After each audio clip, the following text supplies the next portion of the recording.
کریں کہ گھر میں کریں. تو بات یہ ہے کہ اعتکاف تو مسجد ہی میں ہے، لیکن اگر کسی مسجد میں یا قریب میں کوئی ایسی جگہ ہے ہی نہیں، یعنی مسجد میں تو عموماً بعض اوقات عورتوں کی نماز پڑھنے کی جگہ نہیں، تو اعتکاف کی جگہ کہاں ہوگی؟ یا یہ کہ جگہ تو ہے لیکن محفوظ نہیں، تو ایسی صورت میں پھر انسان بالکل نیکی سے محروم نہ رہے، گھر میں بیٹھ جائے جہاں اس نے اپنی نماز کی جگہ گھر میں بنائی ہوئی ہے. لیکن اصل اعتکاف جو مسنون ہے وہ جامع مسجد میں ہی ہوتا ہے، گھر کی مسجد میں یا اس میں نہیں ہوتا. اب اس میں آپ سوچ رہے ہوں گے کنفیوژن ہو گیا آپ کو، اچھا یہ ہوتا ہے یہ نہیں ہوتا، اسی لیے بہت سوال اٹھتے ہیں. اگر ایک بات آپ سمجھ لیں تو سارے کنفیوژن دور ہو جائیں گے.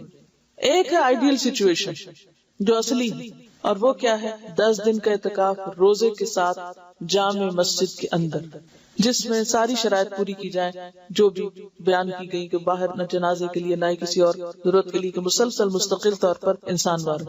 دوسری صورت یہ ہے کہ وہ کرنے کی، یعنی اس اعلیٰ درجے کی نیکی کی تو یا ہمت نہیں، یا چانسز نہیں، یا کوئی چوائس ہی نہیں، یا کوئی فیسلٹی نہیں، تو اس صورت میں آپ کیا کریں؟ دن کم کر سکتے ہیں. اگر کسی کو کوئی ایسا شرعی عذر ہے کہ روزہ نہیں رکھ رہا، تو سوچتا چلو میں ایک جگہ بیٹھ کے عبادت کر لوں، مسجد میں نہیں تو گھر میں بیٹھ جائے. وہ پھر کیا ہے؟ کنوینئنس کا اعتکاف. ٹھیک ہے، تو کنوینئنس میں تو پھر آپ ایک دن کا کر لیں، گھر میں بیٹھ کے کر لیں، کھانا بھی پکا لیں اور آ کے اپنی جگہ پہ بھی بیٹھ جائیں، پھر وہ ایک دوسری صورت ہے.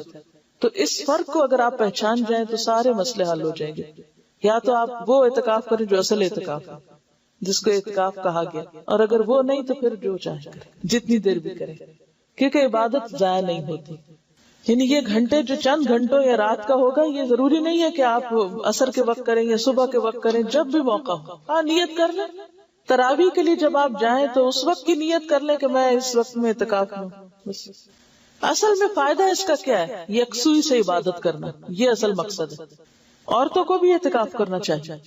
عن عائشہ رضی اللہ عنہا ان النبی صلی اللہ علیہ وسلم كان يعتكف العشر الاواخر من رمضان حتى توفاه الله ثم اعتكف ازواجه من بعده. رواہ مسلم. حضرت عائشہ رضی اللہ تعالی عنہا سے روایت ہے کہ نبی اکرم صلی اللہ علیہ وسلم رمضان المبارک کا آخری عشرہ 21 سے 30 رمضان تک اعتکاف فرمایا کرتے تھے، یہاں تک کہ آپ نے وفات پائی. آپ کے بعد آپ کی ازواج مطہرات نے اعتکاف کیا. اس سے مسلم نے روایت کیا ہے. اگر کسی کو اعتکاف کے لیے 10 دن میسر نہ آ سکے تو جتنے دن میسر ہوں اتنے دنوں کا ہی اعتکاف کر لینا چاہیے، حتیٰ کہ ایک رات کا اعتکاف بھی درست ہے، چند گھنٹوں کا بھی کر سکتے. عن ابن عمر رضی اللہ عنہما ان عمر سأل النبی صلی اللہ علیہ وسلم قال كنت نذرت في الجاهلية ان اعتكف ليلة في المسجد الحرام قال اوف بنذرك. رواہ البخاری. حضرت عبداللہ بن عمر رضی اللہ عنہ سے روایت ہے کہ حضرت عمر رضی اللہ عنہ نے نبی اکرم صلی اللہ علیہ وسلم سے پوچھا، میں نے زمانہ جاہلیت میں مسجد حرام میں ایک رات کا اعتکاف کرنے کی نظر مانی تھی، پوری کروں یا نہ کروں؟ یعنی دور جاہلیت میں ایسا سوچا تھا.